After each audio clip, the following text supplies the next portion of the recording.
Justice delayed is justice denied. जो वक्त की कीमत समझता है केवल वही। चोर को ना नकाब पहनने की कोई। इंडियन सिनेमा के दो लीजेंडरी सुपरस्टार्स का 33 साल के बाद टशन, जो दिलाएगा फिल्म वेट्यान को 500 करोड़।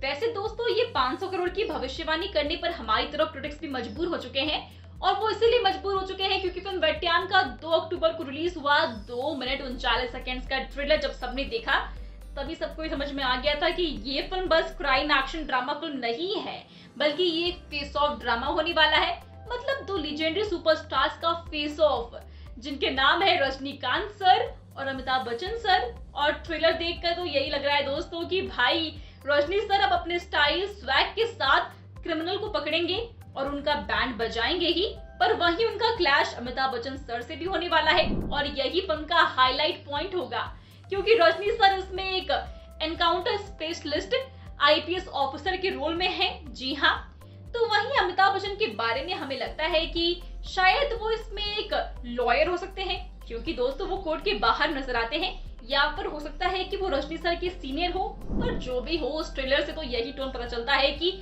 ये फिल्म इन दोनों की आइडियोलॉजीज पर लाइट डालने वाली है, क्योंकि दोनों की सोच एक दूसरे से बिल्कुल अलग होगी। मतलब एक ईस्ट तो दूसरा वेस्ट, क्योंकि रजनी सर इसमें ये कहते हुए नजर आते हैं कि अगर एक पुलिसमैन को क्रिमिनल को पकड़ने के लिए कानून हाथ में लेना पड़े ना, तो वो साइलेंट रहने से तो अच्छा है। तो वही अमिताभ बच्चन सर इसके बिल्कुल खिलाफ सोच रखते हैं।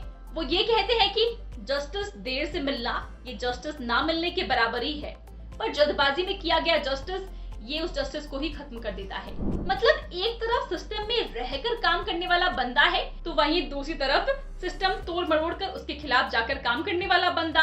तो अमिताभ सर रजनी सर की मुश्किलें भी बढ़ा सकते हैं, पर इन दोनों में जब क्लैश होगा ना, तब उससे एक अलग ही चिंगारी भड़क उठेगी और वही लगाएगी बॉक्स ऑफिस पर आग। वैसे अगर रजनी सर के सामने कोई और बंदा होता तो भी हमें मजा आता, पर अभी बिग बी उनके सामने है, इसलिए तो ऑडियंस उस फिल्म का टिकट निकालने के लिए ना 1 सेकेंड में ही रेडी हो चुकी है। क्योंकि जब इंडियन सिनेमा के दो लीजेंड्स आपस में टकराएंगे, वो भी इतने सालों के बाद, तब कुछ अद्भुत ही होगा। वैसे इस फिल्म से पहले रजनी सर और अमिताभ जी को हमने 33 साल पहले फिल्म हम में देखा था, जो 1991 में रिलीज हुई थी। उससे पहले 1985 की फिल्म गिरफ्तार में देखा था, और उससे भी पहले 1983 में अंधा कानून नाम की एक फिल्म आई थी, उसमें भी ये दोनों साथ में नजर आए थे। और जब जब ये दोनों एक साथ नजर आए हैं, उनकी फिल्में हमेशा ही ब्लॉकबस्टर रही है। जैसे गिरफ्तार जैसी एक्शन ड्रामा फिल्म में रजनी सर अमिताभ जी के दोस्त बनकर नजर आए थे, और फिर उनके प्रेजेंस में उस फिल्म को 4 चांद लगे थे। और इस फिल्म ने तब उस जमाने में 5 करोड़ का बिजनेस किया था, और उस साल की हाईएस्ट क्रॉसिंग फिल्म भी बन गई थी।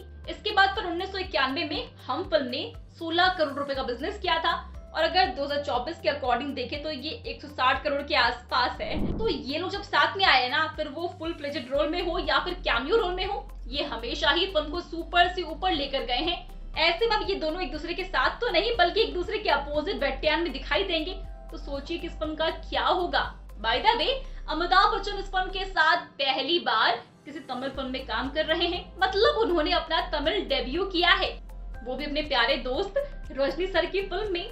और इसी के साथ वेट्यान अमिताभ बच्चन सर की 120वीं फिल्म बनी। वैसे एक और इंटरेस्टिंग बात ये भी है कि 81 साल की उम्र में अमिताभ बच्चन जी ने अपना तमिल डेब्यू किया है, और रजनी सर जो उनसे बस 8 साल छोटे हैं, उनकी फिल्म से अमिताभ बच्चन जी ने तमिल सिनेमा में एंट्री मारी है। पर इतनी उम्र में भी अभी भी इन दोनों में वही एनर्जी, वही स्टाइल, वही ऑरा दिखाई देता है। इसलिए तो हम कहते हैं कि age is just a number for them.